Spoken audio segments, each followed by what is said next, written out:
Hello everyone and welcome back to BM education class 8। आज हम पढ़ेंगे civilising the native educating the nation. History का एक और नया चैप्टर है किलर बैच के अंदर। आज हम पढ़ेंगे। पहले हम चैप्टर का नेम का मतलब समझते हैं। देखिए यहाँ पर लिखा गया है civilising the native.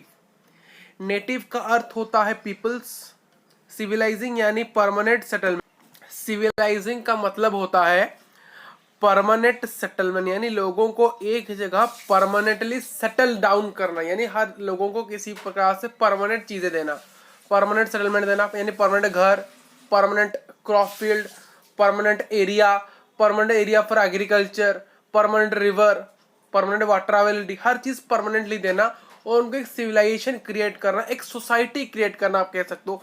One type of society, यहाँ एक प्रकार से सोसाइटी क्रिएट की जा रही है, बताई जा रही है सोसाइटी क्रिएट की जा रही है, एक कम्युनिटी की बात की जा रही है, एक समाज की बात की जा रही है। क्लियर है आपको?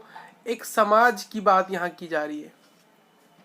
क्लियर है? नेक्स्ट जो पार्ट यहाँ लिखा गया है चैप्टर के नाम एजुकेटिंग द नेशन। क्या लिखा गया है? Educating the nation. देखिए एजुकेटिंग द नेशन, नेशन का मतलब राज्य, देश कह सकते हो, कंट्री कह सकते हो आप।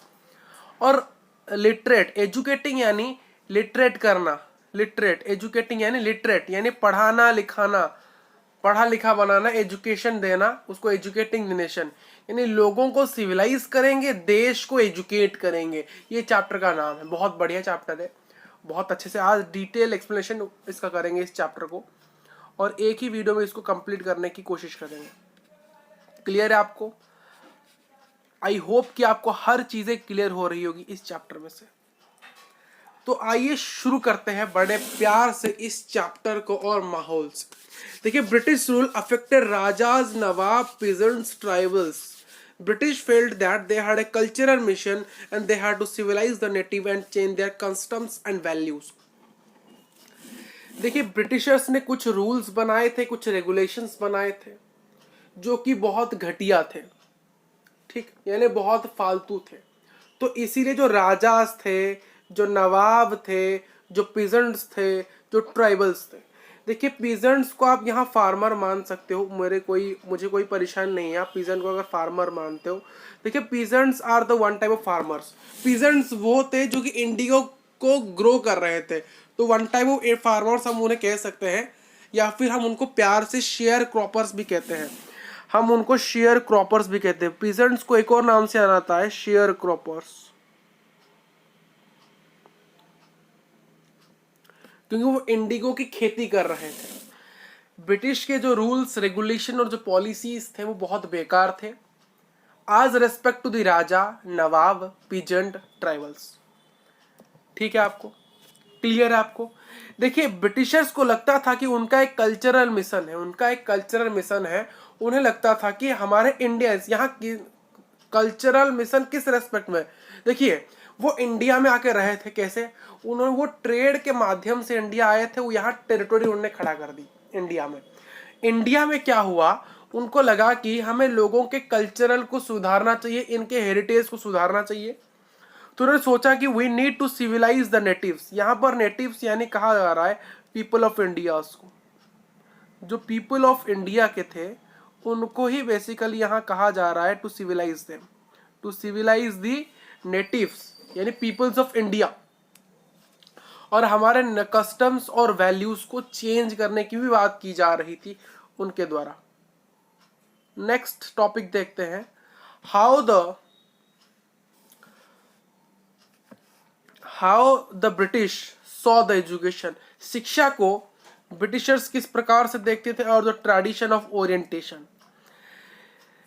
देखिए 1783 में क्या हुआ, जो विलियम जोन्स थे, जो कि लिंग्विस्टिक वह व्यक्ति होता है जिसको बहुत सारे लैंग्वेज, बहुत सारे भाषाएं आती हैं, और जिनको अपॉइंट किया गया था जूनियर जज एट सुप्रीम कोर्ट, जहां पर जिसको कंपनी ने बनाया था। सुप्रीम कोर्ट ऐसा कोर्ट था, जो ऐसा सुप्रीम कोर्ट था जो एक कंपनी के अंडर ही आती थी, ईस्ट इंडिया कंपनी के अंडर आती थी। उन्होंने इंडिया के एंशिएंट टेक्स्ट को पढ़ा था, जिसमें law, philosophy, religion, politics, morality, arithmetic, medicine और भी बहुत सारे विज्ञान की जानकारी थी। इंग्लिशमैन अंग्रेज जैसे कि Henry Thomas कोलब्रेड and Nainital Halhed, ये जो ऐसे लोग हैं ये बहुत बिजी थे इंडिया की हेरिटेज, इंडिया की एंशियंट हेरिटेज को डिस्कवर करने के लिए और भारतीय भाषा में मास्टरी करने के लिए। और उन्होंने बहुत सारे संस्कृत और पर्शियन के लैंग्वेज को, बहुत सारे टेक्स्ट, बहुत सारे स्क्रिप्चर्स ऐसे थे जो कि संस्कृत में और पर्शियन में लिखे गए थे, उनको इन्होंने किस में ट्रांसलेट किया, इंग्लिश में ट्रांसलेट किया। ये इनके काम, इस व्यक्ति के काम थे। देखिए मदरासा, मदरासा जैसे कि हम कहते हैं हिंदी में विद्यालय, स्कूल, विश्वविद्यालय, इंग्लिश में कहते हैं स्कूल, यूनिवर्सिटी, कॉलेज। किसको कहते हैं? देखिए किसी भी प्लेस ऑफ लर्निंग, किसी भी प्लेस ऑफ लर्निंग यानी किसी भी शिक्षा पाने की जगह को हम हिंदी में विद्यालय कहते हैं। हमें स्कूल से शिक्षा मिलती है, विद्यालय कहते हैं। विश्वविद्यालय कहते हैं यूनिवर्सिटीज को। कॉलेज कहते हैं, स्कूल्स कहते हैं, ये इंग्लिश में कहते हैं, हिंदी में बट विद्यालय, विश्वविद्यालय और स्कूल, और इंग्लिश में स्कूल, यूनिवर्सिटी, कॉलेज, ये कुछ ऐसे नाम हैं जिसे जहां हम पढ़ते हैं ना उन एरियाज को देते हैं। देखिए मदरासा यानी कॉलेज होता है या फिर वन टाइप ऑफ स्कूल होता है अरबिक। अरबिक भाषा में किसी भी पढ़ने वाले जगह को, ए प्लेस ऑफ लर्निंग को कॉलेज कहा जाता है या फिर स्कूल कहा जाता है मदरासा को। मदरासा को आप समझ सकते हो ये वन टाइप ऑफ कॉलेज है और स्कूल है। जैसे विद्यालय होता है या फिर विश्वविद्यालय हिंदी में होता है, उसी प्रकार से मदरासा अरबिक में होता है। क्लियर है? दोनों एक ही बात है। हम हिंदी में विद्यालय कहते हैं, विश्वविद्यालय कहते हैं, इंग्लिश में यूनिवर्सिटीज कहते हैं या फिर कॉलेज कहते हैं, उसी प्रकार से मदरासा हम अरबिक में कहते हैं। एक मदरासा बनाया गया था कलकत्ता के अंदर। कहाँ बनाया गया था? कलकत्ता के अंदर बनाया गया था 1781 में। क्यों बनाया गया था? प्रश्न पूछा था भाई साहब, क्यों बनाया गया? मैंने पूछा मदरासा कहाँ बनाया गया? कलकत्ता में बनाया गया। कब बनाया गया? 1781 में बनाया गया। क्यों बनाया गया? देखिए बनाने का कारण, उद्देश्य है कि जो अरबिक, पर्शियन और इस्लामिक लॉ के स्टडीज को प्रमोट करने के लिए बनाया गया। नेक्स्ट इसके 10 साल बाद 1791 में हिंदू कॉलेज को बनाया गया बनारस के अंदर। क्या ये जो हिंदू कॉलेज है आज के समय प्रेजेंट है? हाँ प्रेजेंट है। ये जो हिंदू कॉलेज है आज के समय BHU के नाम से आना आता है, बनारस हिंदू यूनिवर्सिटी के नाम से आना आता है। बहुत एस्टीम्डली डीम्ड पब्लिक गवर्नमेंट कॉलेज है और बहुत हाई रेटेड गवर्नमेंट कॉलेज है, जहां पर आपको टॉप 1% नॉलेजेबल बच्चे पढ़ते हैं। और वहां आपको, अगर आपको एडमिशन लेना है BHU में, तो आपको CUT परीक्षा देनी पड़ेगी, common university entrance exam. Clear है? तो इसको क्यों बनाएगा, इस बनारस के इस कॉलेज को, हिंदू कॉलेज को क्यों बनाया गया 1791 में मदरासा के 10 साल बाद? क्यों बनाया गया?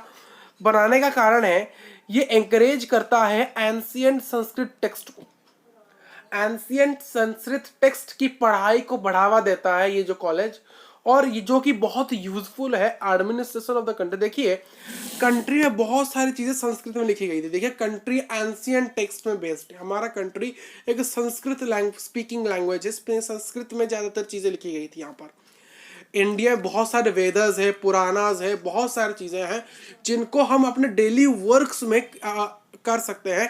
प्रशासनिक सेवाओं में उसको यूज ला सकते हैं, एडमिनिस्ट्रेटिव वर्क में ला सकते हैं। पर कैसे ला सकते हैं? क्योंकि वहाँ तो सभी चीज़ें, जो वेदास है, पुराणास है, रामायण है, जो महाभारत है, ये सभी तो संस्कृत में लिखी गई है। तो हमें ऐसे व्यक्ति चाहिए जो कि संस्कृत को पढ़ सके और उसको समझ सके और उसी चीज़ को देश के एडमिनिस्ट्रेशन में लगा सके। देखिए ये मत समझिए कि सिर्फ वेदर्स में लिखा गया है योगास के बारे में, सिर्फ नहीं। हमारे वेदर्स में विज्ञान के बारे में, अर्थमेटिक के बारे में, लॉ के बारे में, फिलोसॉफी के बारे में, मेडिसिन के बारे में, 48 या 50 लैंग्वेज के बारे में। आप नालंदा विश्वविद्यालय के बारे में जानते हो, जहां पर 50 से भी ज्यादा सब्जेक्ट पढ़ाए जाते थे। आजकल तो हम 6 ही 7 सब्जेक्ट पढ़ते हैं। आज के रूटीन में हम मिनिमम 5 या 6 ही सब्जेक्ट पढ़ते हैं, बट वहां पर हमारे स्कूल में भी अगर हम पढ़ेंगे तो वही हमें 5 से 6 या फिर 7-8 सब्जेक्ट पढ़ाए जाते हैं। बट वहाँ 50 सब्जेक्ट आपको पढ़ाए जाते थे, जिस प्रकार से law, philosophy, medicine, engineering, architecture, philosophy, doctorate, है कि नहीं? फिलोसॉफी, डॉक्टरेट, और क्या, planning, management, discipline, morality, life science, biology, physics, chemistry, English, grammar, वो हर चीज जो आप सोच सकते हो, वो हर सब्जेक्ट वो पढ़ाया जाता था वहां पर। 50 से ज्यादा सब्जेक्ट पढ़ाया जाता था नालंदा विश्वविद्यालय में। बट खिलजी के कारण क्या, खिलजी ने वहां पर अटैक किया, वहां फायर कर दिया, और नालंदा में इतनी किताब थी कि उसको जलने में 4 महीने लग गए। पूरे किताब को, इतनी बड़ी लाइब्रेरी थी। तो जान लो आप कितने टैलेंटेड जगह से हो। ये मत समझिए भारत बहुत बेकार है, नहीं, भारत विश्व गुरु है। ये समझ के आपको चलना है, मान के चलना है, और आपको ही साकार करना है ये जो बातें हैं। विश्व गुरु था, नालंदा विश्वविद्यालय था, जो कि जहां देखिए नालंदा विश्वविद्यालय में बाहर चीनिया, जापानीज, अमेरिकी ये सब आते थे पढ़ने के लिए, और कहते थे कि ये भाई साहब बहुत बढ़िया यूनिवर्सिटी है, यहाँ टॉप क्लास प्रोफेसर है, टॉप क्लास लेक्चरर्स है। बट आज भारत के कहाँ जाता है, अब हिंदुस्तानी, हम इंडियंस जाते हैं बाहर कनाडा पढ़ने के लिए, गुजरात पढ़ने के लिए। गुजरात के लोग जाते हैं अमेरिका पढ़ने के लिए, अब पंजाब के लोग कनाडा पढ़ने के लिए, हम जाते हैं अमेरिका पढ़ने के लिए। कौन कहाँ जाता है पता नहीं। बट एक समय था लोग यहाँ आते थे, बट अब हम यहाँ जा रहे हैं। तो समय बदल रहा है, बट आपको वो जो पुराना दौर फिर से शुरू करना, क्योंकि इतिहास लौटता है, लौटाना आपको ही है। क्लियर है, क्लियर है आपको। नेक्स्ट कॉन्सेप्ट बात करते हैं हम, grave errors of the east. Grave errors of the east, grave errors of the east क्या है सर ये टॉपिक?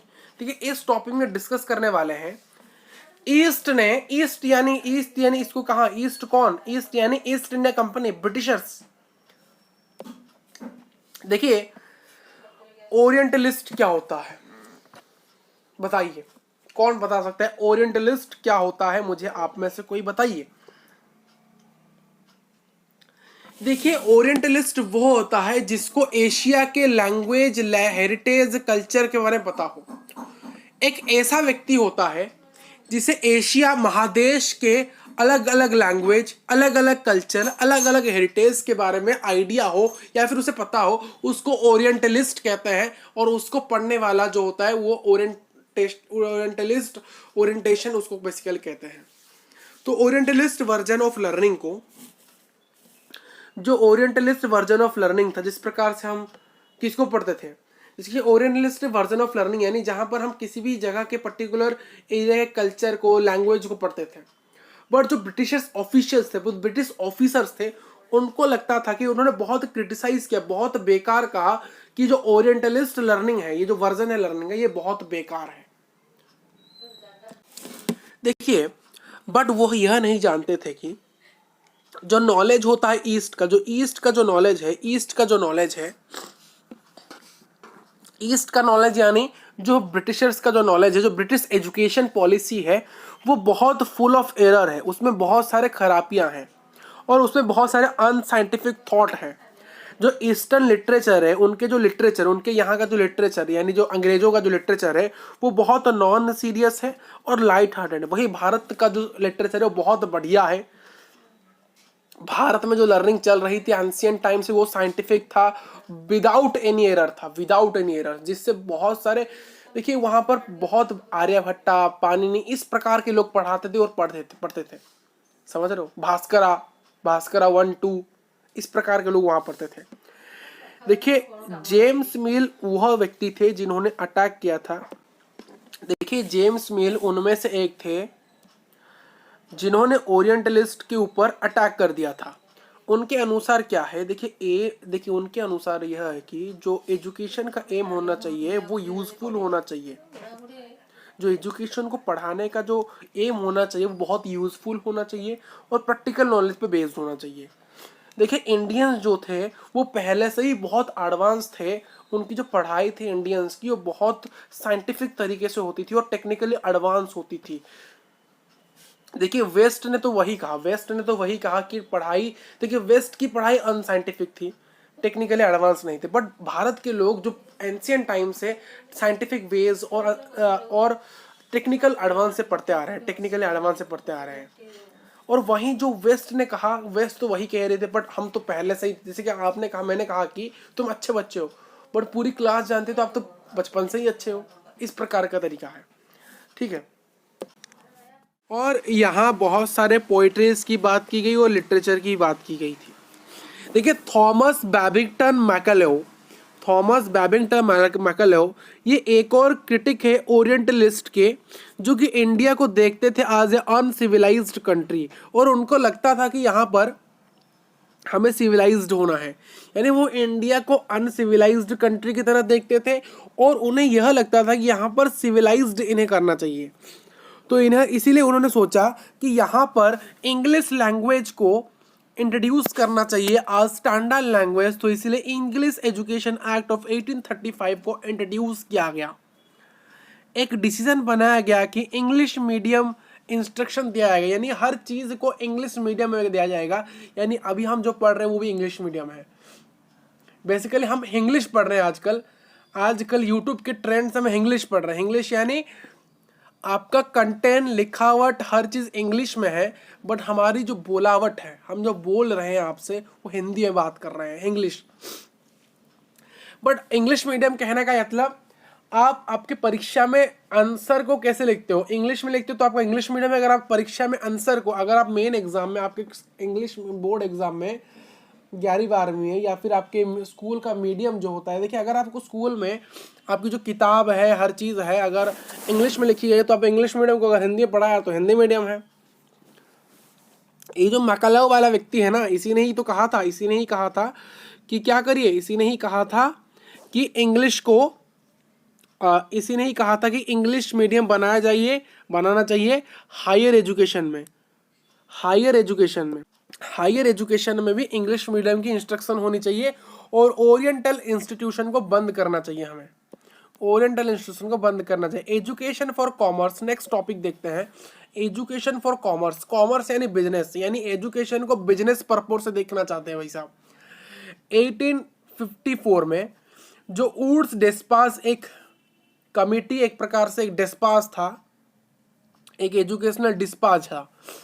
ऊर्स डेस्पास एक व्यक्ति का नाम है, उसने एक डेस्पास बनाया था जो कि एजुकेशनल डिस्पास है, जिसको इंडिया भेजा गया था, जिसको भारत भेजा गया था, जिसमें बहुत सारे एजुकेशन पॉलिसीज के बारे में लिखा गया था, जिसको इंडिया में फॉलो करना था। देखिए इसमें बहुत सारे इसमें लिखा गया था कि हमें प्रैक्टिकल बेनिफिट्स को बढ़ावा देना चाहिए। किसी भी यहाँ पर जो प्रैक्टिकल बेनिफिट्स है यूरोपियन एजुकेशन सिस्टम का जो प्रैक्टिकल लर्निंग है, उसके बेनिफिट्स को बढ़ावा दिया गया था, और उसके बारे में लिखा गया था, और उस चीज़ को इंडिया में इंट्रोड्यूस करने की बात की गई थी इस डिस्पाच के अंदर। देखिए ऊर्स डेस्पास ये आर्ग्यू करता है, ये बोलता है कि जो यूरोपियन लर्निंग है वो इंडिया के मोरल कैरेक्टर को इम्प्रूव कर सकता है, उन्हें ट्रूथफुल बना सकता है, उन्हें ट्रूथ की दिशा दिखा सकता है, ऑनेस्ट बना सकता है, और वो बहुत सारे कंपनीज को, अपने सिविल सर्वेंट को सप्लाई कर सकता है, जिनको लोग ट्रस्ट कर सके और उनको डिपेंड हो सके लोग। यानी बेसिकली कहा जाता था ये एक ऐसा एजुकेशन सिस्टम है यूरोपियन का, जो कि हमारे लोगों को सच्चा बनाएगा, सत्य बनाएगा, ऑनेस्ट बनाएगा, और एक ऐसा व्यक्ति बनाएगा जो कि बाहर के लोगों के अंदर जाकर एक सिविल सर्वेंट की तरह काम करेंगे, उनकी कंपनीज में जाकर काम करेंगे, वहाँ के लोग इनके ट्रस्ट करेंगे और इन पे ऊपर डिपेंड करेंगे, और उनको एक अच्छा आदमी मानेंगे। क्लियर है आपको क्लियर है ये चीज़ें अभी तक? देखिए इसी 1854 के डिस्पाच को देखते हुए बहुत सारे मेजर्स आए, बहुत सारे सेवरल मेजर्स, पॉलिसीज लाए गए ब्रिटिश के द्वारा। देखिए बहुत सारे स्टेप्स लिए गए कि हम एक सिस्टम ऑफ यूनिवर्सिटी एजुकेशन बनाएंगे। देखिए यूनिवर्सिटी एजुकेशन का जो सिस्टम है, जो विश्वविद्यालय का सिस्टम, वो वहीं से तो बना था, ब्रिटिश के ज़माने में ही बना था। अटेम्प्ट्स, देखिए विश्वविद्यालय का नालंदा यूनिवर्सिटी भी था, तक्षशिला भी था, जो आज की सब पाकिस्तान में है, ठीक है। और देखिए यूनिवर्सिटी बेस्ड एजुकेशन, यानी आजकल जो यूनिवर्सिटीज़ हैं, जैसे कि कैसे जो यूनिवर्सिटीज़ आजकल आप इंडिया में देखते हो, उसी प्रकार के यूनिवर्सिटीज़ को बुलाने का सिस्टम तब लाया गया था ब्रिटिश के ज़माने में। और बहुत सारे अटेम्प्ट्स किए गए थे, बहुत सारे प्रयास किए गए थे कि हम बहुत सारे बदलाव लाएंगे स्कूल एजुकेशन के सिस्टम में। क्लियर है आपको? What happened to the local school को क्या हुआ? देखिए 1830s में विलियम विलियम आदम एक स्कॉटिस्ट मिशनरी जो कि ब्रिटिश के ज़माने में थे, ब्रिटिश के ही एक लोग थे, विलियम आदम नाम से ही पता चला, जो कि स्कॉटिस्ट थे, ब्रिटिशर्स नहीं थे, स्कॉटिस्ट थे। स्कॉटिस्ट यानी जो व्यक्ति स्कॉटलैंड से आता है, जो व्यक्ति कहाँ से आता है, स्कॉटलैंड से आता है, उसे स्कॉटिस्ट कहा आता है। ये स्कॉटिस्ट थे जिन्होंने बिहार और बंगाल के बहुत सारे डिस्ट्रिक्ट यानी जिला को टूर किया था, यानी वहाँ गए थे। और ये क्यों कर रहे थे, क्योंकि कंपनी के द्वारा इनको कहा गया था, ईस्ट इंडिया कंपनी के द्वारा इन्हें कहा गया था आप बहुत सारे टूर मारो जिला के, बहुत सारे जिला बंगाल और बिहार के, और वहाँ पर एजुकेशन के प्रोग्रेस और वर्नाकुलर स्कूल, जो वर्नाकुलर स्कूल्स के एजुकेशनल प्रोग्रेस को देखो। देखिए आडम ने यह फाउंड किया कि जो सिस्टम ऑफ एजुकेशन है वो बहुत फ्लेक्सिबल है, बहुत बढ़िया है, बहुत फ्लेक्सिबल है। और जो लोकल स्कूल्स थे इंडिया में, जो लोकल स्कूल्स थे उनको कहा गया पाठशाला कहा जाता था, पाठशालास। जो हमारे इंडिया में जो लोकल स्कूल्स पहले थे, प्रेजेंट थे ब्रिटिशर से पहले, उनको पाठशालास कहा जाता था। और जो सिस्टम ऑफ एजुकेशन है वो बहुत फ्लेक्सिबल था। देखिए हमारे यहाँ लोकल स्कूल में कोई भी आपसे फिक्स्ड फी, कोई भी फिक्स्ड पैसा नहीं लिया जाता था। यहाँ पर कोई भी फिक्स्ड प्रिंटेड बुक्स नहीं थे, प्रिंटेड किताब नहीं थी। आज के ज़माने जो प्रिंटेड किताब से आप पढ़ रहे हो, एनसीईआरटी जो प्रिंटेड किताब से पढ़ रहे हो, आपसे एक परमानेंटली फीस लिया आता है स्कूल से, वो नहीं था। कोई स्कूल की सेपरेट बिल्डिंग नहीं थी, जैसे कि आजकल हमारा स्कूल का एक कैंपस होता है, स्कूल की अलग अलग ब्लॉक्स की बिल्डिंग होती है, admin block, administrative block, lecture hall, हर चीज़ अलग अलग है। कोई आज के जनाब बेंचेस और चेयर में बैठे तो ना बेंच था ना चेयर था, ना कोई ब्लैक बोर्ड था, ना कोई सिस्टम ऑफ सेपरेट क्लासेस था, ना रोल कॉल रजिस्टर था, ना एनुअल एग्जामिनेशन था, ना रेगुलर टाइम टेबल। भाई साहब कुछ नहीं था, भाई साहब कुछ भी नहीं था। ना फिक्स्ड फी था, ना प्रिंटेड किताब था, ना कोई सेपरेट स्कूल की बिल्डिंग थी, ना कोई चेयर था, बेंचेस था, ना कोई रोल कॉल रजिस्टर था, ना कोई एनुअल एग्जामिनेशन थी, कोई एनुअल एग्जामिनेशन भी नहीं था, कोई रेगुलर टाइम टेबल ही नहीं था। देखिए फी जो डिपेंड करता था इनकम ऑफ पेरेंट्स में, अगर आपके पेरेंट्स रिच है तो वो स्कूल का पैसा ज़्यादा देंगे, अगर आपके पेरेंट्स पुअर है तो स्कूल का पैसा कम देंगे। जो रिच जो थे उनको ज़्यादा पैसा देना पड़ता था पुअर से। अगर कोई स्कूल है, अगर पाठशाला है, पाठशाला में अगर कोई ऊंचे घर का बेटा पढ़ रहा है, उसका पापा भाई साहब बहुत अमीर है, तो उसको ज़्यादा पैसा देना पड़ेगा। अगर कोई है उसका पैसा गरीब है यानी पुअर है, तो उनको कम पैसा देना पड़ेगा। ये फी डिपेंड करता था, फी क्या कर रहा था, डिपेंड कर रहा था। तो भाई साहब इस लाइन को पढ़ के बहुत सारे बच्चों को मज़ा आने वाला होगा, क्योंकि सर कोई एनुअल एग्जामिनेशन नहीं था, सर ब्लैक बोर्ड ही नहीं था, सर रोल कॉल ही नहीं था। भाई साहब इसी चीज़ को देख के सिस्टम बदल दिया।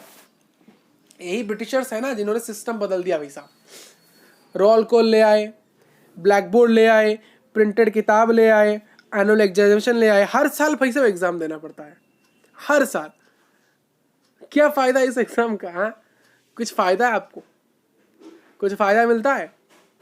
आई think no, I think definitely no. क्या आपको यहाँ मैं जो पढ़ा रहा हूँ, आपको 10 साल के बाद ये कोई पूछेगा कि what happened to this local schools in the civilizing the native and educating the nation? Tell me, कोई पूछेगा? कोई भी नहीं पूछेगा। ये सिर्फ आप पढ़ रहे हो क्लास 8 के एग्जाम तक, मैं बता रहा हूँ आपको। ये बातें हैं, ये आप सिर्फ क्लास 8 के एग्जाम तक ही याद रखोगे इसे। आप इस चीज को क्लास 8 के एग्जाम के बाद याद ही नहीं रखोगे, भूल जाओगे आप। याद रखोगे? क्लास 8 का एग्जाम खत्म, ये बातें खत्म, बातें फुर्स। फिर जब कोई एग्जाम दोगे तब अगर ये काम आएगा तो तब पढ़ोगे, नहीं तो ये फुर्स गया। 7 क्लास में जो पढ़ी थी याद है? काम आ रहा है 8 क्लास में? नहीं आएगा भी नहीं, क्योंकि टीचर तो बता ही देते 7 क्लास का ये जरूरी है तो यही पढ़ लो। भाई सब कुछ जरूरी नहीं आएगा, आपको कोई कुछ नहीं पूछेगा। ये सिर्फ हमको पढ़ा रहे एग्जाम ओरिएंटेड, एग्जाम में मार्क आना है।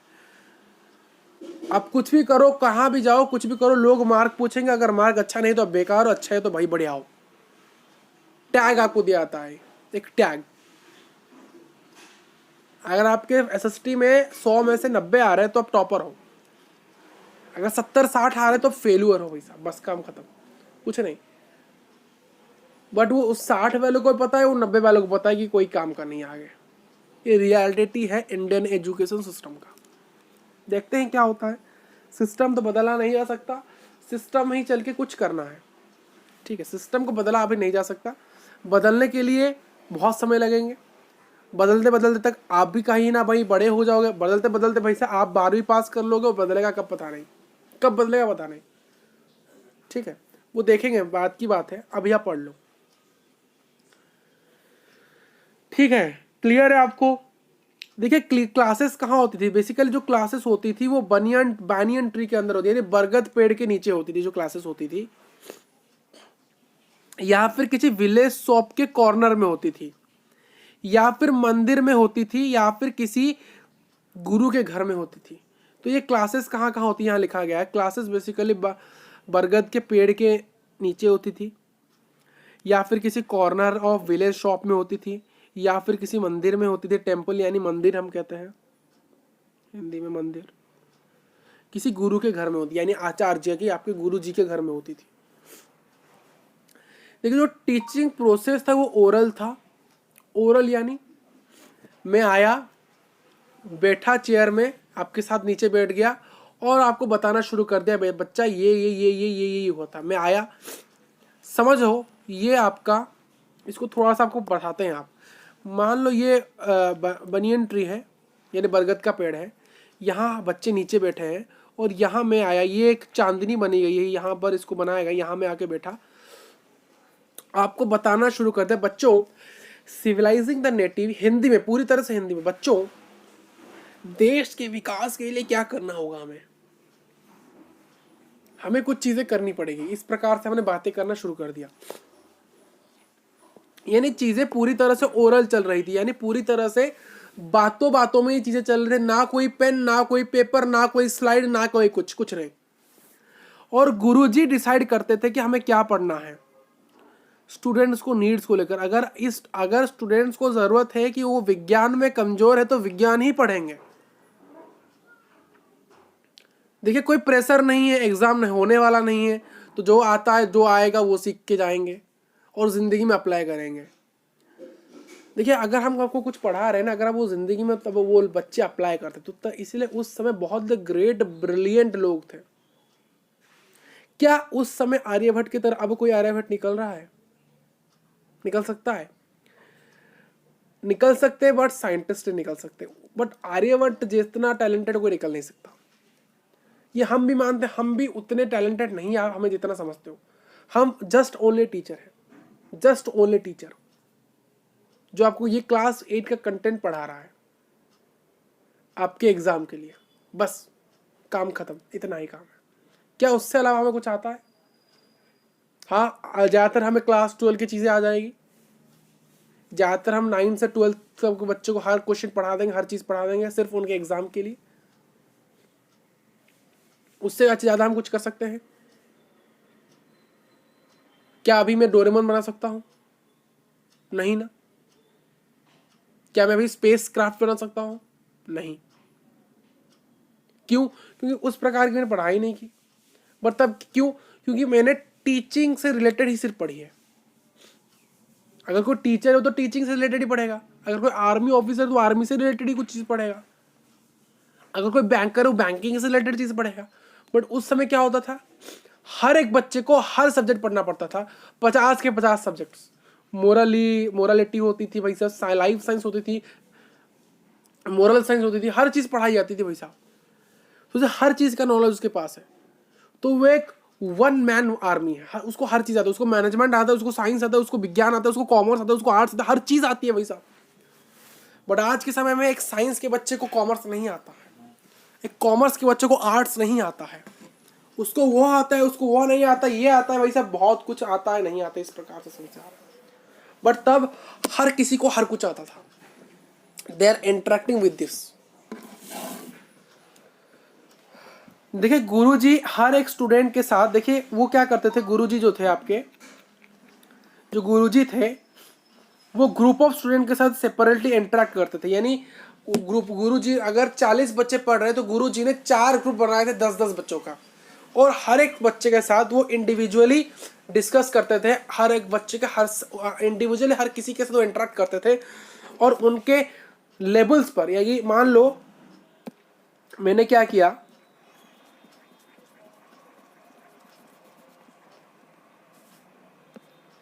मान लो मेरे पास 10 बच्चे हैं, 10 बच्चे हैं, मैंने यहाँ पर 5 ग्रुप बनाया। कितने ग्रुप बनाया? 5 ग्रुप बनाया, दो दो बच्चे का, या फिर मैंने थोड़े ज़्यादा नंबर लेते हैं, मैंने 40 बच्चों को पकड़ा, 4 ग्रुप बनाए 10-10 का।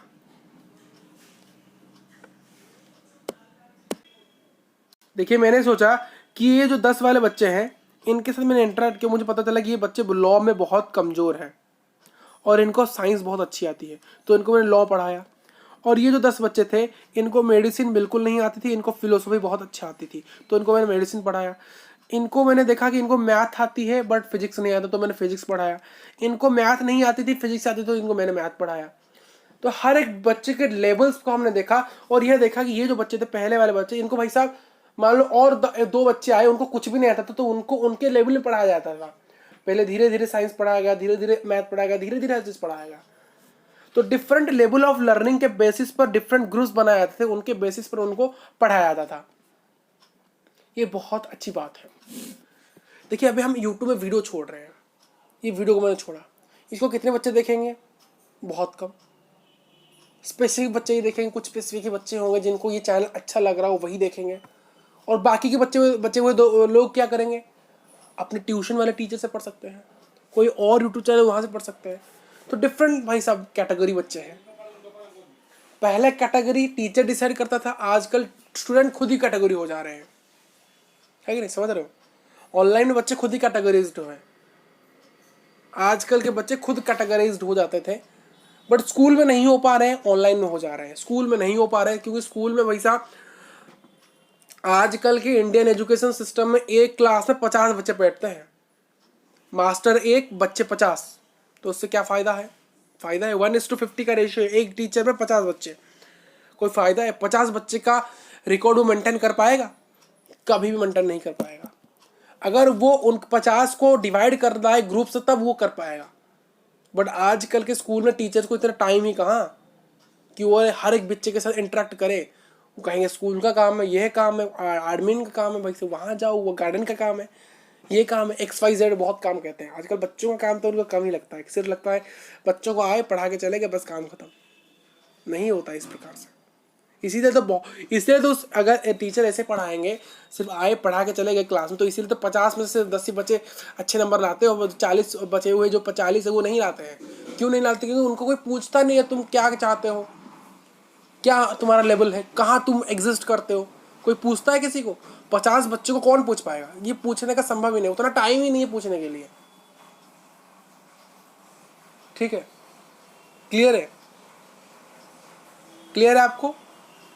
अगर वहीं ऐसा होता, अगर ऐसा होता मान लो 50 बच्चे हैं और 50 बच्चों को हमने 3 सेक्शन में डिवाइड कर दिया, या फिर 4 सेक्शन में, या फिर 5 सेक्शन, मैंने इन 50 को 5-5 सेक्शन में डिवाइड कर दिया, यहाँ 10, यहाँ 10, यहाँ 10, यहाँ 10, और उनके लिए अलग अलग टीचर उनके लिए लगाए। अगर कोई बहुत कम है, बहुत बच्चा बहुत, देखिए मान लो ये तो 10 बच्चे हैं, इनको हर कुछ आता है, इनको थोड़ा सा हिंट चाहिए और आगे जाएंगे, तो इनको और थोड़ा हिंट दिया जाएगा। मान लो ये 10 बच्चे हैं, इनको कुछ भी नहीं आता, ये पूरे 0 लेवल में, इनको बिगिनर से स्टार्ट करना पड़ेगा, तो इनको 0 से हम स्टार्ट कराएंगे, हाथ पकड़ के सिखाना पड़ेगा इनको, नहीं तो ये नहीं कर पाएंगे, ये एग्जिस्ट नहीं कर पाएंगे दुनिया में। तो इस प्रकार के सिस्टम है। नेक्स्ट टॉपिक देखते हैं, न्यू रूटीन्स न्यू रूल्स। कुछ न्यू रूटीन्स बनाए गए थे, न्यू रूल्स बनाए गए। ठीक है, new routines new rules, new routines new rules. देखिए 1854 के बाद कंपनी डिसाइड करती है जो सिस्टम है वर्नाकुलर स्कूल एजुकेशन को, उसको चेंज करने के लिए या फिर इम्प्रूव करने के लिए, इसलिए उसने सिस्टम में बहुत सारे ऑर्डर्स को इंट्रोड्यूस किया, रूटीन को इम्पोज किया, बहुत सारे नए रूल्स को एस्टेब्लिश किया, और एक रेगुलर इंस्पेक्शन। आपके स्कूल में इंस्पेक्शन होता है, एनुअल इंस्पेक्शन, हर साल कोई बाहरी लोग आते हैं इंस्पेक्शन करते हैं, भाई सब यहीं से हुआ ये सिस्टम। देखिए देख रहे हैं कहाँ से जा रहा है सिस्टम, कहाँ से जा रहा है पता है? इंस्पेक्शन, रूटीन, आपके स्कूल में 8 पीरियड, 7 बजे जाओगे 2 बजे आओगे, टाइम टेबल यहाँ 40 मिनट का पीरियड, टाइम टेबल, ये हर चीज़ भाई से ब्रिटिश के ज़माने में हुई थी। आजकल आप स्कूल में जो पढ़ रहे हो, इंस्पेक्शन हो रहा है, आप पीरियड्स हैं, 8 पीरियड है, 7 बजे जा रहे हो, 2 बजे आ रहे हो, ये सब ब्रिटिश का ही देन है, ये सब ब्रिटिश का देन है। हर साल exam, half yearly exam, monthly exam, भाई साहब एनुअल एग्ज़ाम से प्री एनुअल एग्ज़ाम, प्रीनल exam to pre board, board, भाई साहब बहुत सारे एग्ज़ाम्स जो कि यहीं से ही गए हैं। कंपनीज ने अपॉइंट किया है number of group government pandits, बहुत सारे गवर्नमेंट पंडित्स को अपॉइंट किया गया है। और क्यों?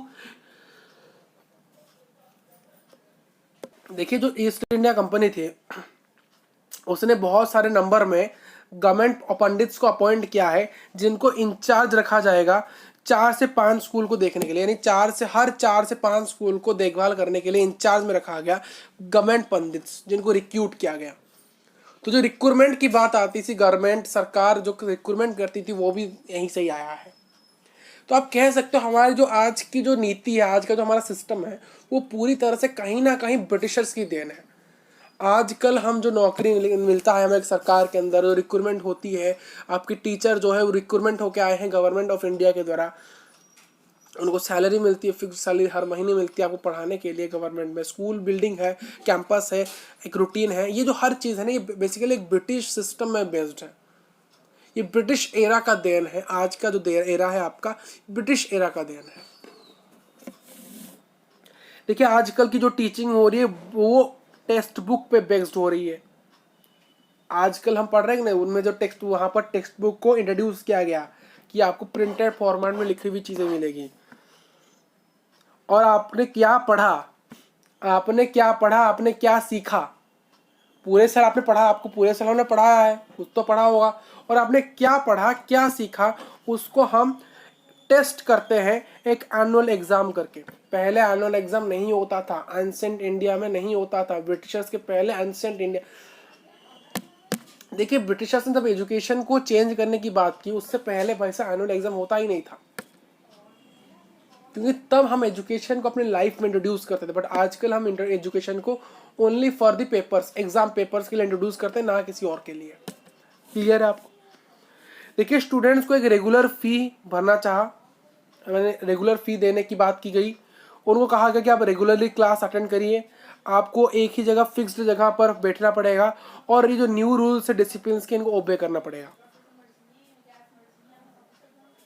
जो पाठशाला थे उनको इन न्यू रूल्स को कहा गया कि आप इनको एक्सेप्ट करिए और इन न्यू रूल्स को बढ़ावा दीजिए और सपोर्ट करिए गवर्नमेंट ग्रांट्स, क्योंकि इसको गवर्नमेंट ने पास किया, तो अब इन सरकार ने इसको इस प्रकार से पास किया, इस प्रकार से आप इनको सपोर्ट करिए।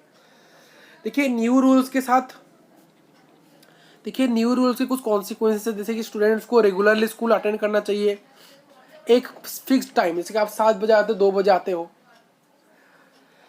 अगर आप स्कूल अटेंड नहीं कर रहे हो, मान लो आपने स्कूल अटेंड नहीं किया, आप इनएबिलिटी हो गए स्कूल अटेंड करने के लिए, आप स्कूल में इनडिसिप्लिन दिखा रहे हो, या फिर आपकी इच्छा नहीं है ज़्यादा पढ़ने के लिए, मान लो आपने lack of desire to learn, की इच्छा नहीं, आपको ये एविडेंस मिलने की आपकी इच्छा ही नहीं है पढ़ने के लिए,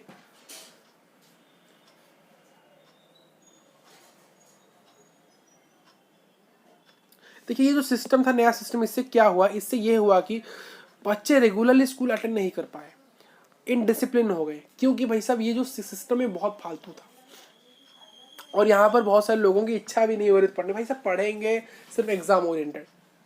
आप आजकल ही पढ़ाई, आप बताओ क्या एग्जाम ओरिएंटेड नहीं होती है? सच बताना मुझे, आप जी जो पढ़ रहे हो, क्या आप इसको सच में नॉलेज के लिए पढ़ रहे हो, या फिर सिर्फ एग्जाम ओरिएंटेड पढ़ रहे हो? एग्जाम ओरिएंटेड, हम एग्जाम ओरिएंटेड ही पढ़ा ही रहे हैं। The agenda of national education, the agenda of national education.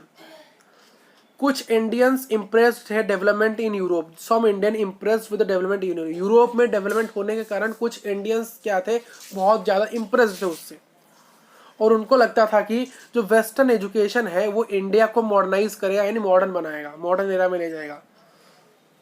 तो बहुत ज़्यादा पैसा, बहुत ज़्यादा कैपिटल को इन्वेस्ट किया गया एजुकेशन के अंदर, बहुत सारे स्कूल्स, कॉलेज, यूनिवर्सिटीज़ बनाए गए इंडिया के अंदर, देखिए महात्मा गांधी और रविंद्रनाथ टैगोर ने वेस्टर्न एजुकेशन के ऊपर रिएक्शन दिए, यानी जो महात्मा गांधी थे और जो रविंद्रनाथ टैगोर थे, इन्होंने कुछ टिप्पणी दी है वेस्टर्न एजुकेशन को लेकर, ब्रिटिश एजुकेशन को लेकर, पूर्वांत एजुकेशन शिक्षा सिस्टम को देखकर। इंग्लिश एजुकेशन एनस्लेव्ड अस, एनस्लेव्ड यानी हमें नौकर बनाना चाहता है। ये जो इंग्लिश एजुकेशन है ये हमें एनस्लेव्ड कर रहा है, हमें नौकर बनाने की इसकी खोज है। देखिए महात्मा गांधी को लगता था ये जो कॉलोनियल एजुकेशन, ये जो ब्रिटिशर्स का एजुकेशन है, ये एक सेंस ऑफ इन्फीरियरिटी यानी एक कमजोरी की भावना भारतीय के मन में डेवलप कर रहा है। ये बहुत सिंफुल है, यानी इसमें पाप बहुत सारे हैं। ये इंडियंस को एनस्लेव्ड कर रहा है, यानी इंडियंस को स्लेवरी दे रहा है, यानी इंडियंस को नौकर बना रहा है।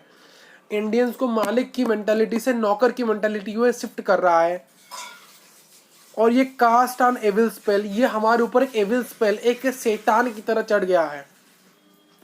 ये इंडियंस के ओन कल, देखिए आजकल के लोग संस्कृत पढ़ते ही नहीं है, आजकल के बच्चे संस्कृत पढ़ते ही नहीं है, पढ़ते बिल्कुल नहीं है। तो ये इसने क्या किया, आजकल के लोग हमारे इंडियन हिस्ट्री के बारे में बहुत कम जानते हैं। भाई साहब महाराणा प्रताप कहाँ थे, कैसे आए थे, छत्रपति शिवाजी कहाँ थे, कैसे क्या कर रहे थे, वो तो बिल्कुल हिस्ट्री किताब में है ही नहीं, कहीं कहीं है, अगर होगी बहुत कम होगी।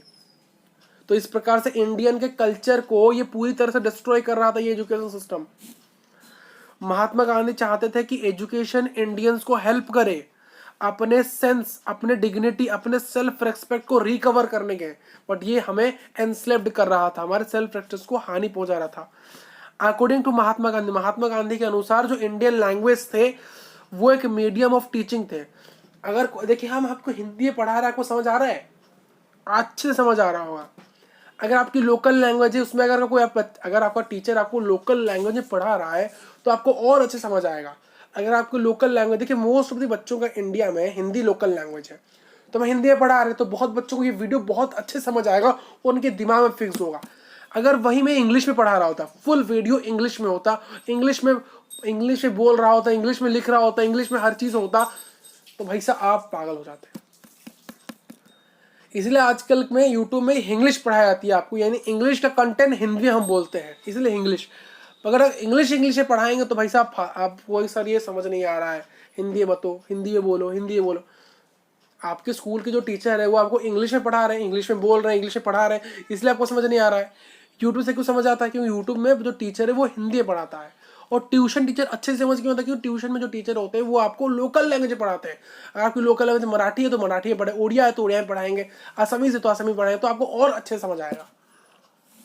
तो सोचते कि इंडियन लैंग्वेज को हमें पढ़ाना चाहिए, इंडियन लैंग्वेज जो है यानी इंग्लिश में ना पढ़ाते हमें इंडियन लैंग्वेज पढ़ाना चाहिए बच्चों को, जिससे वो इंडियन लैंग्वेज से फैमिलियर हुए, एक देशभक्ति की भावना जगे।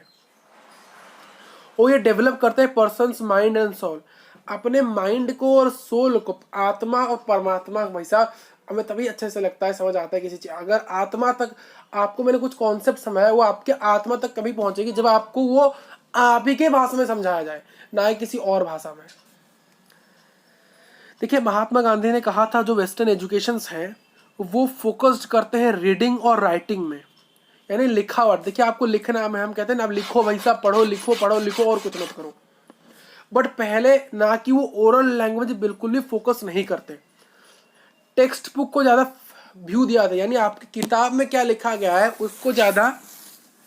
उसको ज्यादा प्रायोरिटी दी जाती है, ना कि प्रैक्टिकल नॉलेज। प्रैक्टिकल नॉलेज को बिल्कुल प्रायोरिटी नहीं दी जाती है। सिर्फ आपके टेक्स्ट बुक को, आपकी किताब में जो लिख गई वो लिख गई, टीचर कुछ अलग से बताएगा तो टीचर गलत, किताब में जो लिखा है तो लिखा है। क्लियर है, आज का जमाना ये रहा।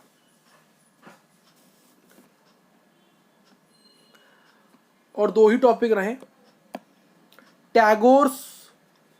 Tagore's a drop of peace. देखिए जो रविंद्रनाथ टैगोर ने शांति निकेतन की शुरुआत की थी 1901 में। देखिए टैगोर अपने बचपन में एज ए चाइल्ड उनको स्कूल जाना बिल्कुल पसंद नहीं था। वो स्कूल को एक जेल की तरह डिस्क्राइब करते हैं, यानी स्कूल को उन्हें जेल लगता है, स्कूल उन्हें एक कारखाना लगता है, कारीगरा लगता है, यानी जेल लगता है, प्रिजन लगता है। उन्होंने कहा कि उन्हें कभी भी अच्छा नहीं लगता वो स्कूल में जाने क्या करते हैं, उनको अच्छा नहीं लगता वो स्कूल में जाके क्या करते हैं, वो बिल्कुल उन्हें अच्छा ही नहीं लगता। वो चाहते थे कि वो देखिए वो चाहते थे कि वो एक ऐसा स्कूल को बनाए, ऐसा स्कूल की शुरुआत करें जहां बच्चे खुश रहें, जहां बच्चे फ्री हो सके, क्रिएटिव हो सके, जहां बच्चों को अपने ओन थॉट्स को और अपने ओन डिजायर को, अपनी ओन इच्छा को समझने को, एक्सप्लोर करने का मौका मिले, और उन्हें चाइल्डहुड में जो पढ़ाया जाए वो उसको सेल्फ लर्निंग की तरह दे सकते हैं, वो अपने बचपन को एक सेल्फ लर्निंग में समर्पित कर सकते हैं।